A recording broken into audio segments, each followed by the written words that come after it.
నమస్కారం. లక్ష్మి చెప్పే కథలకు స్వాగతం. వీణులతో వీక్షించటానికి సిద్ధం కండి. ప్రియ సఖులు, ఇప్పుడు మనం ప్రముఖ సీనియర్ రచయిత్రి శ్రీమతి రంగనాయకమ్మ గారు రచించిన రచయిత్రి ధారావాహిక నుండి 12వ భాగం వినేద్దామండి. విజయ వెళ్ళి 3 నెలల పైన అయింది. అప్పటికి విజయకి పాఠకుల నుంచి 7-8 ఉత్తరాలు వచ్చాయి. మొదటి ఉత్తరం వచ్చినప్పుడు రుక్మిణి దాన్ని మోహన్కి ఇస్తూ, దీన్ని నీ దగ్గర ఉంచుతావా, విజయ్ అడ్రస్ రాసి పంపించేస్తావా అంది. ఇదో పనా నాకు, అవతల పారే అన్నాడు ఆ ఉత్తరం తీసుకోకుండా. అలాంటి ఉత్తరాలు గతంలో కొన్ని చదివాడు. అన్నీ పోగొడతల ఉత్తరాలే. అలా అనుకు మోహన్, నీ దగ్గర పెట్టుంచు. కాదులే, ఇక్కడ ఉంచటం ఎందుకు, రీడైరెక్ట్ ఏదో అంటారుగా, అలా పంపించేయి. నువ్వు శ్రద్ధగా పంపించావని విజయ్ సంతోషిస్తుంది అంది. వదిన, ఎన్నిసార్లు చెప్పాలి నీకు? రుక్మిణి ఇక మాట్లాడకుండా ఆ ఉత్తరం తీసుకొని వెళ్ళిపోయింది. తర్వాత రామారావుతో, విజయ్ అడ్రస్ మీకు తెలుస్తుందిగా, మీరన్నా పంపేరాదు అంది. అలా వద్దు, వాడు ఎలా చేసుకుంటాడో మనకు అనవసరం. అన్నీ దాచిపెట్టు, అప్పుడప్పుడు ఇంకా వస్తాయిగా అన్నాడు. అదే మంచిదనిపించింది రుక్మిణికి కూడా. ఆ ఉత్తరం ఒక కవర్లో పెట్టి జాగ్రత్త చేసింది. ఆ సాయంత్రం మోహన్ ఆఫీసు నుండి వస్తూ వదిన గారి దగ్గర ఒక కవర్ పడేస్తూ, లలితకేం రాసావు వదిన నువ్వు అన్నాడు రుసరుసలాడుతూ. రుక్మిణికి అర్థమే కాలేదు. చూడు, లలిత ఎలాంటి నీతులు చెప్తూ రాసిందో నాకు అనేసి గదిలోకి వెళ్ళిపోయాడు. లలిత అన్నగారికి రాసిన ఉత్తరం అది. ఆఫీసులో ఆ ఉత్తరం చదివినప్పుడు మోహన్ మొదట తెల్లబోయాడు. తర్వాత అర్థమైంది వదిన గారి పని. వారం క్రితం రుక్మిణి ఆడబిడ్డకి కోపంగానే రాసింది ఒక ఉత్తరం. నువ్వు విజయ్కు చాలా వెటకారంగా రాశావు. దానికి విజయ్ నీకు జవాబు ఇవ్వలేదు. అప్పుడైనా గ్రహించుకోవద్దు, ఆమెకు కష్టం వేసి ఉంటుందని. ఏదో తొందరపాటుగా రాసాలే వదిన, ఏమీ అనుకోకు అని. నువ్వు మళ్ళీ ఇంకొక ఉత్తరం రాస్తే ఎంత బాగుండేది. అది చెయ్యకపోగా వదిన నాకు జవాబే ఇవ్వలేదు అని మీ చిన్నన్న గారికి చెప్పుకున్నావు. అతనేమన్నా సరిగ్గా ఆలోచించాడా? విజయ్ మీద ఎగిరాడు, నానా రభస చేశాడు. మీ అన్న చెల్లెళ్ళిద్దరూ కలిసి ఆ అమ్మాయికి ఎంత బాధ కలిగించారో మీకు అర్థం కాలేదు అంటూ కాగితం నిండా చివాట్లే రాసింది. ఆడబిడ్డకు కోపం వచ్చినా సరే, అత్తగారికి బాధేసినా సరే అనుకుంటూ కాగితం అంతా చీవాట్లతో నింపింది. అప్పటికి నారాయణమ్మ కూతురు దగ్గరే ఉంది. లలితకు ఆరోగ్యం బాగోలేదని తెలిసి కూతురికి సాయంగా వెళ్ళింది. వెళ్లే ముందు రోజు అడిగేది కోడల్ని, చిన్న కోడలి గురించి. విజయకు ఉత్తరం రాశావా అమ్మా అనేది. రాశానత్తయ్య అని రుక్మిణి పెద్ద అబద్ధం ఆడింది. జవాబు వస్తే వెంటనే మీకు రాస్తాలేండి అంది. ఆ నమ్మకంతోటే నారాయణమ్మ ఇల్లు కదిలింది. వదిన గారి చీవాట్ల ఉత్తరం చదివి లలిత చాలా భయపడింది. అసలేం జరిగిందో తల్లి కూడా చెప్పిందంతా విని, ఇంత జరిగిందా అని తెల్లబోయింది. వదిన గారు పెట్టిన చీవాట్లను బాగానే జీర్ణించుకుని ఆ చీవాట్లన్నీ అన్నగారికి సరఫరా చేస్తూ ఉత్తరం రాసి పడేసింది. నేనేదో తెలిసి తెలియక అలా రాశాను, నాది తప్పే. ఆవిడ జవాబు రాయకపోతే నా పొరపాటు ఏమిటో తెలుసుకునే జ్ఞానం కూడా నాకు లేకపోయింది. వదిన జవాబే రాయలేదు అని నీకు రాసేశాను. నువ్వైనా ఆలోచించకూడదు, జవాబు ఎందుకు రాయలేదో ఆవిడ చెప్పిందిగా. నువ్వు నాకే చీవాట్లు పెడుతూ రాయకపోయావా? ఆవిడని ఎందుకు అంతంత మాటలు అన్నావు? అమ్మ కూడా చెప్పింది అంతా. అమ్మ చాలా బాధపడుతోంది. నేనేదో బుద్ధి లేకుండా రాసిన దానికి నన్ను అనాలి కానీ ఆవిడ అన్నావంటే ఎంత తప్పు అది. పెద్ద వదిన రాసేదాకా నా తప్పే నాకు తెలియలేదు అంటూ రాసుకొచ్చింది చెల్లెలు. ఆ ఉత్తరం చదివితే వదిన గారి మీద పెద్ద ఎత్తున కోపం వచ్చింది మోహన్కి. ఆ ఉత్తరం వదిన గారి దగ్గర విసిరికొట్టి తన గదిలోకి వెళ్ళిపోయాడు. మరిది తన దగ్గర పడేసిన ఉత్తరం చూస్తే రుక్మిణికి మనసు కొంచెం శాంతపడింది. చిన్నన్నగారిని లలిత బాగానే మందలించిందని సంతోషం వేసింది. మళ్ళీ ఆ ఉత్తరం సంగతి ఎత్తలేదు మోహన్. రుక్మిణి అంతకన్నా ఎత్తలేదు. ఒకరోజు రాత్రిపూట అన్నం తిని లేస్తూ, కొన్నాళ్ళు ఏటన్నా తిరిగి వద్దామనుకుంటున్నాను వదిన అన్నాడు మోహన్. తల తిప్పి కాస్త ఆశ్చర్యంగా చూసింది రుక్మిణి. ఎక్కడికి వెళ్తావు అడిగింది. ఎక్కడికైనా, ఎక్కడికో అక్కడికి, విసిగేస్తోంది, కొంచెం తిరిగి వస్తే బాగుంటుంది అన్నాడు. మీ ఆఫీసు వాళ్ళతోనన్నా వెళ్ళావు కావు, అప్పుడు హఠాత్తుగా ఆ ప్రయాణం మానుకున్నావు అంది. ఇప్పుడైతేనేమో నేను ఒక్కడిని వెళ్ళలేనా? ఆడపిల్లలే దేశాలు తెగించి ప్రయాణాలు చేస్తున్నారు ఈ రోజుల్లో అన్నాడు కొంచెం నవ్వుతూ. చురుగ్గా అంది రుక్మిణి. మోహన్, ఈ తత్వం మారింది కాదు నీకు అంది. నేను ఇప్పుడేం కాని మాట అన్నాను. సరేలే, ముందు చేయి కడుక్కో అన్న విధంగా వారం రోజుల్లోనే దక్షిణాది వైపు ప్రయాణం పెట్టుకున్నాడు మోహన్. ఎలాగూ మద్రాసు వైపు వెళ్తున్నావు, తిరుపతి కొండకు వెళ్ళిరా. నీకు జ్వరం వచ్చినప్పుడు అత్తయ్య మొక్కుకున్నారుగా అంది వదిన గారు. నేను బతికి బట్ట కట్టడానికి నా తల్లే కాదు, నా పెళ్ళాం కూడా మొక్కులు మొక్కిందని చెప్పనా దేవుడికి? అబద్ధం చెప్పి దాగా చేయమంటావా అన్నాడు. ఎందుకు ఆ మాటలు మోహన్? మనం దాగా చేయాలంటే దేవుడు దాగా పడతాడా? మొక్కులంటేనే నమ్మకం లేని మనిషి మొక్కులు ఎలా మొక్కుతుంది? నీ కోసమే కాదు, తన కోసమైనా తను మొక్కుకోదు. ఆ మాట అర్థం చేసుకోవేవు నువ్వు అంది వదిన గారు నిర్మోహమాటంగా. మాట్లాడకుండా ఊరుకున్నాడు. తీరా మోహన్ బట్టల సంచి పుచ్చుకొని బయలుదేరుతూ ఉంటే రుక్మిణికి చాలా జాలేసింది. తొందరగా వచ్చే మోహన్, డబ్బు జాగ్రత్త, ఎప్పటికప్పుడు చూసుకుంటూ ఉండు, తొందరగా వచ్చేసామా అని మరీ చెప్పింది. గిర్రున కళ్ళ నీళ్లు తిరిగాయి. మోహన్ రిక్షాలో బస్ స్టేషన్కి బయలుదేరాడు. మోహన్ ఇల్లు వదిలి 10 రోజులు దాటింది. తిన్నగా మైసూరు వెళ్ళాడు. అన్నీ చూశాడు. అక్కడ ఏమేమి చూడాలో ఆఫీసులో వాళ్ళు వీళ్ళు చెప్పారు. షాపసందు గుర్రంబళ్ళెక్కాడు. మైసూరు మహారాజా దివ్య భవనాలు చూశాడు. రవివర్మ ఒరిజినల్ చిత్రాలు చూశాడు. రాత్రివేళ జ్వాల తోరణాల్లా కనిపించే దృశ్యాలు చూశాడు. పేరు మోసిన మైసూరు జూలో జీవితంలో మొదటిసారిగా సింహాన్ని, జిరాఫీని, యాప్ మనిషిని చూసి విస్మయంతో తబ్బిబ్బయ్యాడు. వింత సౌకర్యాలు కురిపించే కృష్ణరాజసాగర డ్యాము, భూలోక నందనవనంగా పేరుపడ్డ బృందావనము చూస్తూ గంటల కొద్దీ గడిపాడు. మైసూరు సిల్కు మిసమిసలు కన్నుల విందు చేశాయి. మంచి గంధం వాసనలు తన్మయత్వం కలిగించాయి. కానీ ఎన్ని తిరిగినా ఎన్ని చూసినా ఆ ఆనందం, ఆ ఉత్సాహం తాత్కాలికంగా మాత్రమే మురిపించి తనని తన దారిని విడిచి మాయమవుతూ వచ్చాయి. ఒకసారి చూసి పరవశించిపోయిన దృశ్యాలే రెండోసారి మూడోసారి చూడబోతే విసుగు పుట్టించాయి. వాటిల్లో ఏ విశేషము లేనట్లు సామాన్యంగా కనిపించాయి. తన అశాంతి తనలోనే భద్రంగా ఉందన్న సంగతి బాగానే గ్రహించుకోగలిగాడు మోహన్. అన్నిటితో పాటే కాకుండా అక్కడక్కడ కొన్ని దేవాలయాలకు ప్రత్యేక భక్తి శ్రద్ధలతో తిరిగాడు. రంగనాథస్వామి కానీ, శ్రీకంఠేశ్వర స్వామి కానీ, చాముండేశ్వరి దేవి కానీ మోహన్ ఆంతర్యానికి ఆనందం ప్రసాదించలేదు. ఆ విశ్వాసం తన ఆరాధ్య దైవమైన వెంకటేశ్వరుడి మీద మాత్రమే ఉంది మోహన్కి. ఆ స్వామి దర్శనం చేసుకుంటే తప్ప తనకు శాంతి లభించదని గాఢంగా విశ్వసించాడు. మైసూరులో ఒక చేతి రుమాలిన కొనకుండా విసుగెత్తిన మనసుతో ఆ ఊరు వదిలేశాడు. బెంగుళూరు చూడాలన్న ఆసక్తి పోయింది. ఆ రోజు తెల్లవారి 6 గంటల ప్రాంతంలో తిరుపతి చేరుకున్నాడు. అప్పటికి కొన్ని పూటలుగా తృప్తిగా భోజనం చేయలేదు. నిద్ర లేదు. ఆకలి, నిద్ర, విపరీతమైన అలసట. హోటల్ రూమ్లో విశ్రాంతిగా పడుకోవాలనిపించింది. ఏది ఏమైనా దైవ దర్శనం చేసుకోకుండా పచ్చి మంచినీళ్ళు కూడా ముట్టను అంటూ ప్రమాణం చేసుకుని మరీ బయలుదేరాడు. ఎగువ తిరుపతికి పోయే బస్సు కోసం నిరీక్షిస్తున్న భక్తుల క్యూ చూస్తే ఆమెకు ఆశ్చర్యం కలిగింది. తాను వెళ్ళి క్యూలో నుంచున్నాడు. అరగంట చూస్తూ ఉండగానే 1:30 గడిచింది. బస్సులు బయలుదేరి కొండ మీదకు పోతూనే ఉన్నాయి. క్యూ మాత్రం తరుగుతున్నట్లు లేదు. మోహన్కు కాళ్ళ నొప్పులు, తలదిమ్ము, అలసట, అన్నింటినీ మించి కాఫీ తాగని నిరుత్సాహం. ఒక్కసారి కళ్ళు మూసుకుని తెరిచాడు. అదృష్టవశాత్తు తన ఛాన్స్ వచ్చే బస్సు ఎక్కేసరికి 2:30 గంటలు పట్టింది. 7 కొండలవాడికి జై జయధ్వానాలతో బయలుదేరింది బస్సు. మోహన్కి నీరసమంతా ఎగిరిపోయినట్లయింది. అప్పటిదాకా పడ్డ శ్రమంతా మర్చిపోయి ఉత్సాహం తెచ్చుకుని కొండల మీదకి, అగాధాల్లోకి మార్చి చూస్తూ బస్సు పాములా మెలుకులు తిరిగి జారుతున్నప్పుడు త్రుళ్ళి పడుతూ మౌనంగా కూర్చున్నాడు. బస్సులో యాత్రికులంతా తమకు వచ్చిన కష్టాలు, అవి వడ్డీ కాసుల వాడి దయ వల్ల తీరిపోయిన విధానాలు చెప్పుకుంటూ ఉంటే పురాణ శ్రవణంలా వింటూ గడియకో గంటకో ఆ వెంకటేశ్వరుణ్ణి కనులారా చూస్తానని అంతరంగంలో ఉప్పొంగిపోతూ కూర్చున్నాడు. జరిగిందో లేదో తెలియని విధంగా కన్ను మూసి తెరిచినట్లే జరిగిపోయింది ప్రయాణం. బిలబిల్లాడుతూ, తోసుకుంటూ, గెంటుకుంటూ భక్తులంతా బస్సు దిగిపోయారు.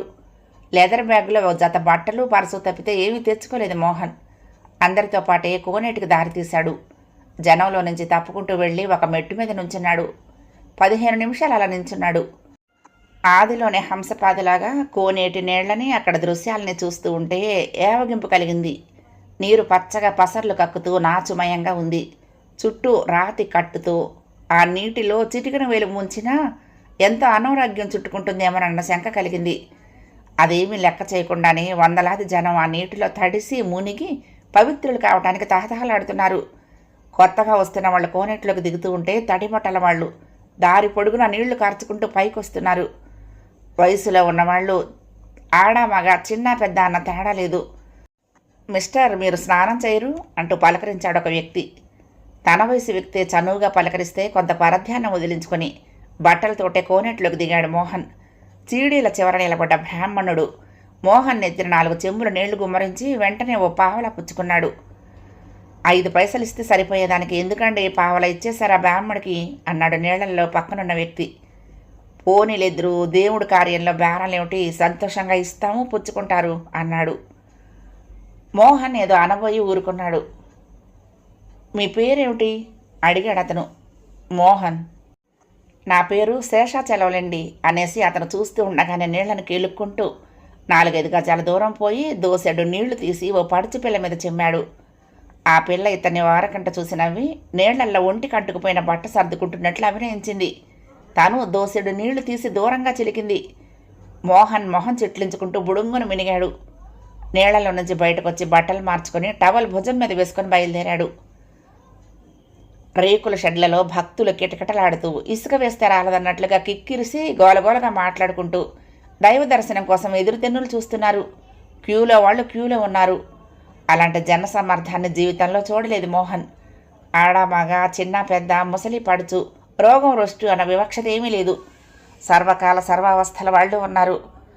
ఆహా, ఆంధ్రుల ఏకైక ఆరాధ్య దైవం వెంకటేశ్వరుడే కదా అనుకుంటూ నించున్నాడు మోహన్. మోహన్ శేషాచలం ఇద్దరూ క్యూలో నిలబడ్డారు. శేషాచలం ముందుకు తోసుకుంటూ వెళ్ళి ఒక ఆడ మనిషిని రాసుకుంటూ నిల్చున్నాడు. ఆవిడెవరో కాస్త నోరు గలదలా ఉంది. ఏమయ్యా, కళ్ళు కనపట్టలేదా, మీదికి నుంచున్నావు అంది ఉరిమి చూస్తూ. శేషాచలం సరసుడిలా మందహాసం చేశాడు. వెనక నుంచి నన్ను ఎవరో తోసేశారు, నేను వచ్చి నీ మీద పడ్డాను, నా తప్పే ఉంది, అంత మగవాసన పాడని దానివి 10 మందిలోకి వచ్చావెందుకు అన్నాడు కోరగా చూస్తూ. ఆవిడ బెత్తరపోయి సిగ్గుపడిన దానిలా తల తిప్పుకొని కిక్కిరు మనకుండా నిల్చుంది. శేషాచలం క్యూలో నుంచి బయటికి పోయాడు. మోహన్ క్యూలో చేరి గంట పైగానే గడిచింది. నీరసంతా ఒళ్ళు తూలుతోంది, కాళ్ళు లాగుతున్నాయి. చేతిలో సంచిని ఎక్కడన్నా పారేస్తే బాగుండుననిపించింది. అయినా గట్టిగానే పట్టుకున్నాడు. ఇంకొక గంట పైన గడిచింది. శేషాచలం హఠాత్తుగా మళ్ళీ కనిపించాడు. అయిష్టంగానే పిలిచాడు మోహన్. మీకు దర్శనమైందా అని అడిగాడు.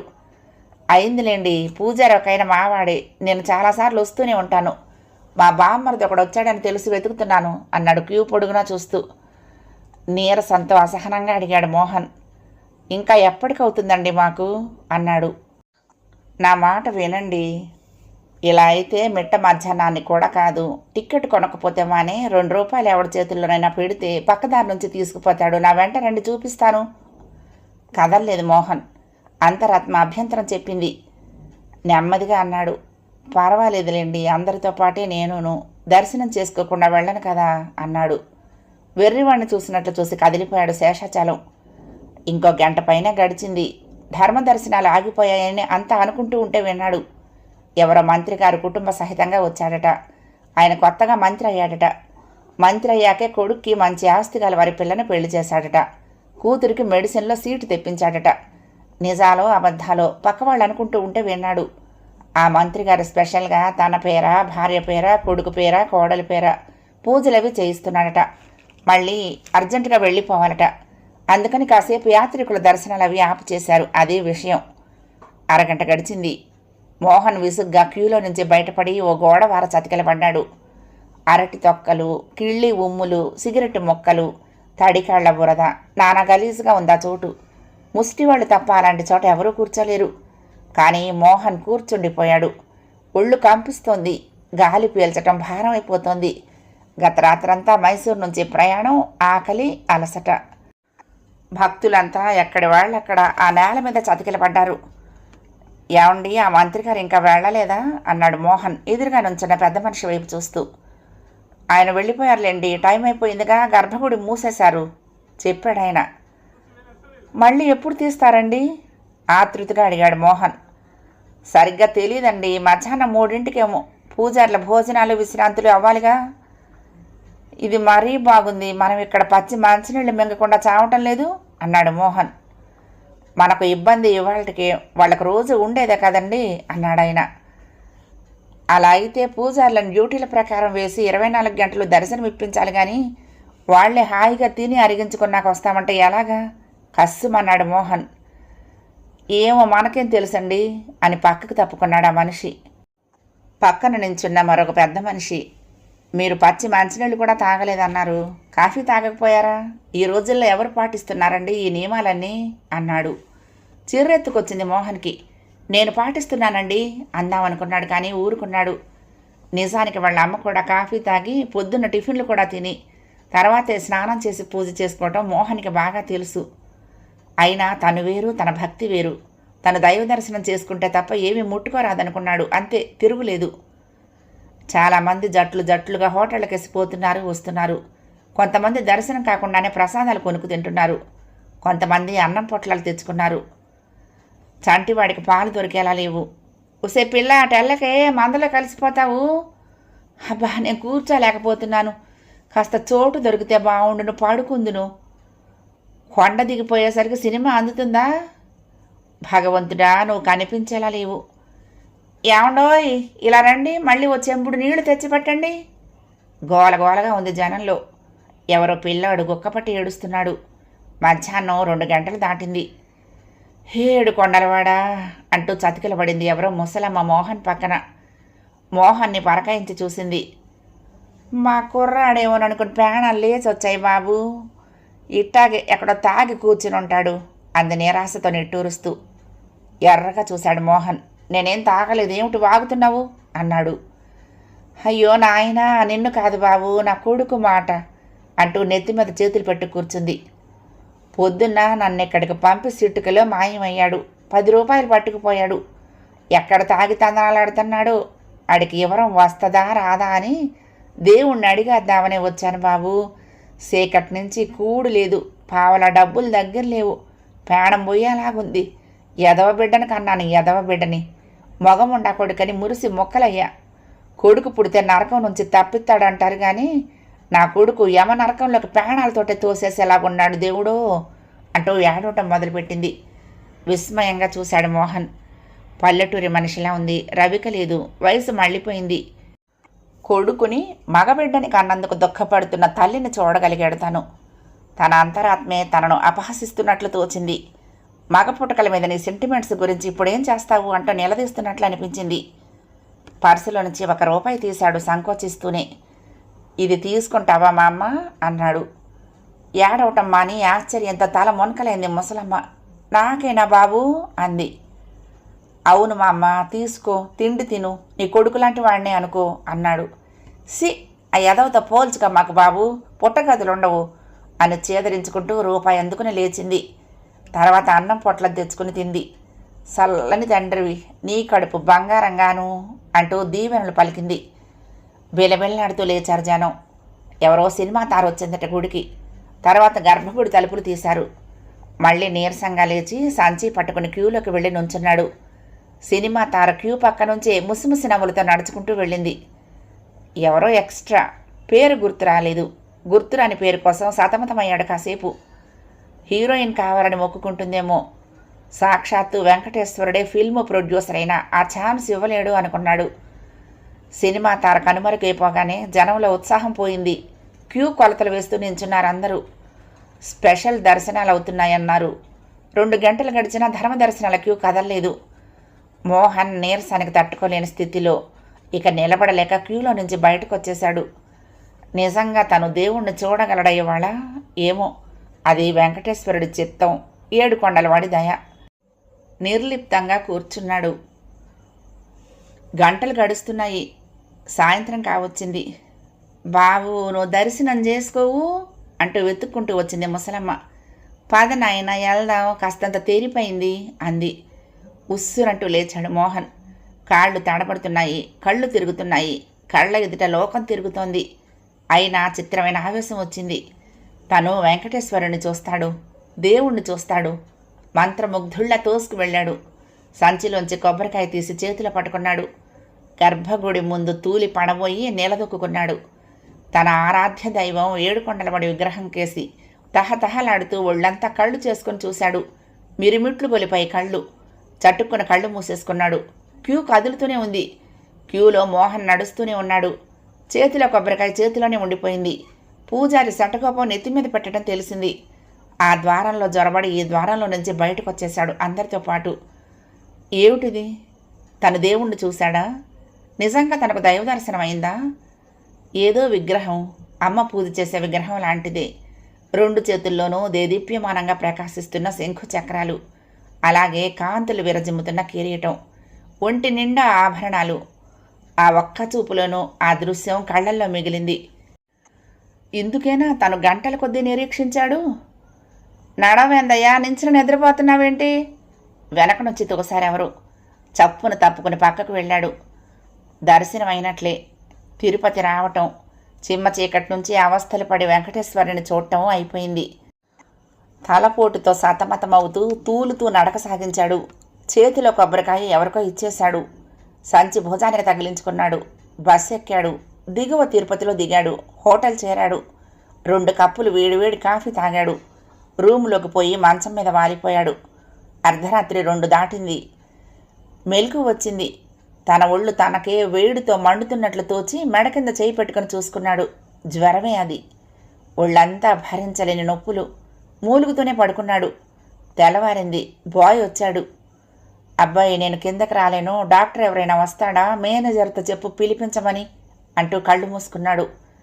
గత దినం అనుభవాన్ని నెమరు వేసుకుంటోంది మనసు. శక్తులన్నీ నశించిన వాడిలా పక్కకి అంటిపెట్టుకుని పడుకుని ఉన్నాడు. డాక్టర్ వచ్చి ఇంజెక్షన్ చేశాడు. ఏవో మాత్రలు ఇచ్చాడు. ఫీజు తీసుకుని వెళ్ళాడు. మేనేజర్ మోహన్కి చాలా ధైర్యం చెప్పాడు. అన్నింటికీ తానే ఉన్నానన్నాడు. విజయ మాటలన్నీ మోహన్ మస్తిష్కంలో సుళ్ళు తిరుగుతూనే ఉన్నాయి. అయినా వాటిని నిర్లక్ష్యం చేయాలనే ప్రయత్నిస్తూ వచ్చాడు. ఇవాళ ఏదో కష్టం వచ్చిందని భగవంతుడిని తీసి పారేస్తామా? వెంకటేశ్వరుడు ఇస్తాననుకున్న శాంతి కూడా అందలేదు మోహన్కి. నా అశాంతికి కారణం నాకు తెలుసు, దాన్ని ఏ దేవుడు తీర్చలేడు అనుకున్నాడు చాలాసార్లు. ఎంతో వినయ విధేయతలతో ప్రేమించే భార్య కావాలనుకున్నాడు. ఆ అదృష్టం ఏ దేవుడు ఇవ్వగలడు? ఒకవేళ తను సడన్గా ఇక్కడ చచ్చిపోతే మేనేజర్ ఇంటికి టెలిగ్రామ్ ఇస్తాడు. అమ్మ ఏడుస్తుంది. మరి విజయ్ కూడా ఏడుస్తుందా? అంత ప్రేమ ఉంటే తనని ఎందుకు విడిచి ఏకాకిని చేసి వెళ్ళిపోతుంది? ఆమె వెళ్ళిందా? తనే కదా నోటికొచ్చినట్లు వాగాడు.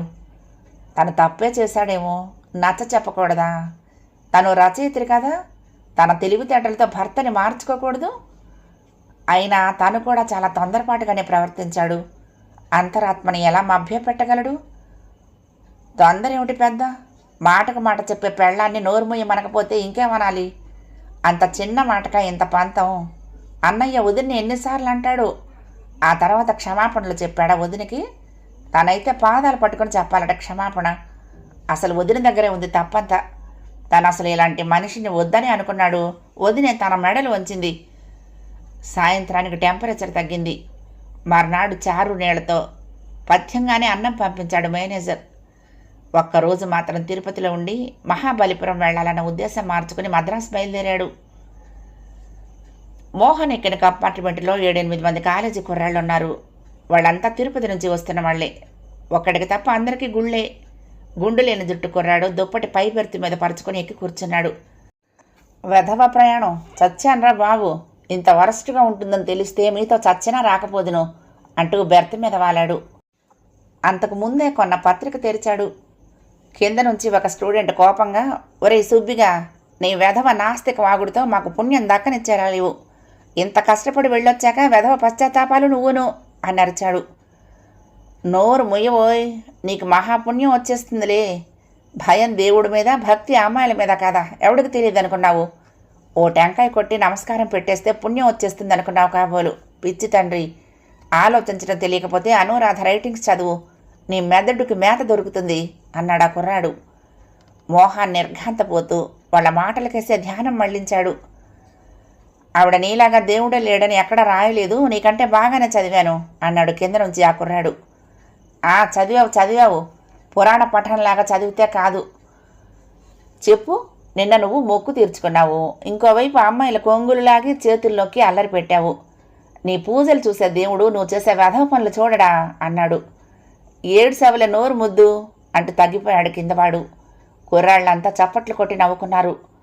తర్వాత కొంతసేపు కథల మీద సంభాషణ నడిచింది.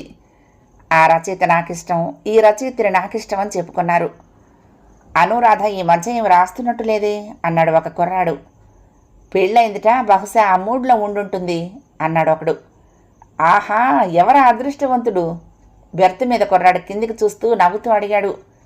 కింది వాడికి అక్కసి వెళ్ళగక్కే సమయం దొరికింది. ఆవిడ స్వయంవరానికి నువ్వు వెళ్లాల్సింది, కాసేపు పొగిడితే నిన్నే వరించేది అన్నాడు. షటప్ రాస్కెల్ అంటూ కోపంగా లేచి కూర్చున్నాడు పైవాడు. ఒక్క దూకులో కిందకు ఉరికాడు.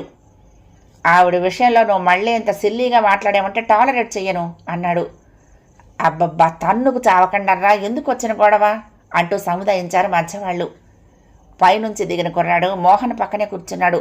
రుసరుసలాడుతూనే ఉన్నాడు. అనురాధ ఎలా ఉంటుందో అతనికి తెలియదు. అయినా ఆవిడ్ని ఎంతో అభిమానంతో ఆరాధిస్తున్నాడు. ఆవిడ రచనల్ని ఆదర్శాలుగా భావిస్తున్నాడు, ఒకప్పటి తనలాగే. నిజానికి ఆ కుర్రాడే తన స్థానంలో ఉంటే అనురాధను దూరం చేసుకునేవాడు కాడేమో. త్రుళ్ళిపడ్డాడు మోహన్ తన ఊహకి తానే. అనురాధ భర్త స్థానంలో మరో వ్యక్తిని ఊహించగలిగేంత విశాలత్వం వచ్చిందా తనకి? అనురాధ రచనలంటే మీకు చాలా ఇష్టమా? మోహన్ నా అబ్బాయిని అడిగాడు. ఏం, మీకు చాలా అయిష్టమా? కోపంగా అడిగాడు ఆ అబ్బాయి. అనురాధ ఏమిటి, మంచి విషయాలు రాసే వాళ్ళందరూ ఇష్టమే నాకు. ఏం, మీకు ఇష్టం ఉండదా? మోహన్కి కొంచెం నవ్వొచ్చింది. కాదండి, నేను చదువుతాను, కానీ నాకంత విమర్శించడం తెలీదు. ఆ మాటలు అప్రయత్నంగానే అన్నాడు. అలా అన్న తర్వాత అదే నిజమేమో అనిపించింది. అనురాధ రచనలు అర్థం చేసుకోవటం తనకు నిజంగానే తెలియలేదేమో అనిపించింది. అంత తెలియకపోవటానికి ఏముందండి, ఆవిడ కాకమ్మ కథలు లాంటివేమీ రాయదు కదా, కాస్త మార్గదర్శకంగా ఉండేలా రాస్తుంది. మంచి విషయాలు లేనప్పుడు రచనలు ఎందుకు అన్నాడు ఆ కుర్రాడు. అవునవును, ఎందుకు అన్నాడు మోహన్. కాదంటే మింగే స్థితిలో ఉన్నాడు ఆ పక్క కుర్రాడు. అయితే మీరెప్పుడన్నా ఆవిడకు ఉత్తరాలు రాశారా? కాలక్షేపానికి అడిగినట్లు అడిగాడు మోహన్. లేదండి, రాయాలని చాలాసార్లు అనుకున్నాను, కానీ ఏమో ఆవిడ పరిస్థితులు ఏమిటో తెలియకుండా పర్సనల్గా రాయటం మంచిది కాదని. అంటే ఆవిడ జవాబు ఇవ్వదని సంకోచించారా? నో, అది కాదు. ఆవిడ తండ్రి ఎలాంటివాడో, లేకపోతే భర్త ఎలాంటివాడో ఆవిడని రిస్క్లో పెడతానేమోనని ఊరుకున్నాను అన్నాడు ఆ కుర్రాడు. మోహన్ విస్మయంగా చూశాడు. భర్త అంగీకారం లేకుండానే ఆవిడ అలాంటి కథలు రాయగలుగుతోందంటారా అడిగాడు. అదేమిటి, ఆవిడకు పెళ్ళయింది ఈ మధ్యనేగా. మహా అయితే 7-8 నెలలైందేమో. పెళ్లి కాక ముందు నుంచే రాస్తోందిగా. అయినా భర్తల అంగీకారంతో, అత్తల అంగీకారాలతో రాస్తే అవేమి రచనలండి, అందులో ఏముంటుంది అన్నట్టు ఆ మధ్య ఏదో కథ వచ్చింది, పేరు గుర్తులేదు. ఎండమావి కథేనా అందించాడు మోహన్. అయితే మీరు బాగా చదువుతారన్నమాట. అదే, అందులో కొంత టెన్షన్ ఉంది. భర్త గారి మహిమేమో అనిపించింది.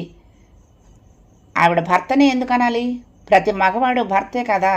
భర్తలందరినీ విమర్శించింది అందులో. తప్పంతా ఆవిడ భర్తదే అవ్వదు కదా.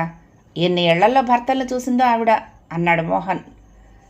అబ్బా, ఎంత బాగా చెప్పారు, చాలా బాగా. అవును, ఆ కథలో విమర్శలు భర్తలందరికీ వర్తిస్తాయి. నిజంగా అప్పుడు ఉత్తరం రాద్దామనుకున్నాను, కానీ ఎందుకో ఊరుకున్నాను. అనురాధ రచనల్లో ఆవిడ వ్యక్తిత్వం ఎలాంటిదో మీకు అంత చిక్కలేదా? అభిమానులకు జవాబు ఇవ్వలేనంత అలాంటి స్థితిలో ఆవిడ ఉంటుందని మీరెలా అనుకున్నారు ప్రశ్నించాడు మోహన్. నిజమే, నేను ఆవిడ్ని అలా కూడా శంకించలేదు, కానీ సామాన్యంగా ఆడవాళ్ళ అభ్యుదయం అంతా వాళ్ళ ఊహల్లోనే ఉంటుందండి. కథలు అభ్యుదయంగానే ఉంటాయి, నిజ జీవితాలు ఎలా ఉంటాయో అదో సందేహం నాకు. అయినా రాస్తాను ఈసారి తప్పకుండా అన్నాడు ఆ కుర్రాడు. సిగ్గుతో చితికిపోయాడు మోహన్. మోహన్ తిప్పుకొని వెనక్కు పరిగెడుతున్న చెట్లని పుట్లని కిటికీలో నుంచి చూస్తూ ఉండిపోయాడు. అనురాధ కథలు అభ్యుదయంగా ఉంటాయట. ఆ అభ్యుదయం తనకు అర్థం కాలేదా? 4 రోజులు మద్రాసు అంతా తిరిగాడు. నాగరికత ఉట్టిపడుతోంది చూసినంత మేర. ఒక ఇంగ్లీషు సినిమా చూశాడు, ఒక స్టూడియోలో షూటింగ్ చూశాడు, అడయార్ మర్రి చెట్టు, మెరీనా బీచ్ చూశాడు. ఉత్సాహం పూర్తిగా పోయింది. ఒక పత్రికాఫీస్కి వెళ్ళాడు. వాళ్ళందరి దృష్టిలోనూ అనురాధకు ఉన్న పేరు చూస్తే విస్మయంతో పాటు ఆనందం కూడా కలిగింది. అంతమంది గౌరవిస్తున్న ఆ రచయిత్రిని తనెందుకు గౌరవించలేకపోయాడు? అనురాధ తనకొక్కడికి అందింది కాబట్టా, తన భార్య అయ్యింది కాబట్టా? ఈ టూర్లో తనతో పాటు ఇంకెవరైనా ఉంటే? ఎవరైనా సరే ఇంకెవరుంటారు? అమ్మ, వదిన, సరోజ వాళ్ళు ఉంటే ఎంత సరదాగా ఉండేది. తను ఒక్కడు జీవోత్సవంలా ఎందుకు తిరుగుడు? నేలకి కొట్టుకున్న బంతిలాగా పైకి ఎగిరాడు. సంచి భుజాన్ని వేసుకుని బస్సు ఎక్కి ఇంటి దారి పట్టాడు. 12వ భాగం సమాప్తం. మీకు ఈ కథ నచ్చితే తప్పకుండా లైక్ చేయండి, షేర్ చేయండి, కామెంట్ చేయండి, సబ్స్క్రైబ్ చేసుకుని నన్ను ఎంకరేజ్ చేయండి. ఉంటానండి. ప్రేమతో లక్ష్మి. కృష్ణా తీరం దుర్గమ్మ సన్నిధానం. నమస్తే.